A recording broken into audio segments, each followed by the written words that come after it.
In today's video, I'll show you how to buy a GoDaddy domain along with an email starter bundle.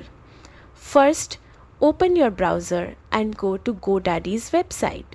Log in or create an account if you don't have one. Next, click on My Account and then select Shop GoDaddy. To get a domain, go to Domains and choose Search for domain names. Type your desired name, check availability, and explore alternative suggestions if your first choice isn't available. You can refine your search by price or character length, and when you find the perfect domain, click Add to Cart. Now, let's add an email plan.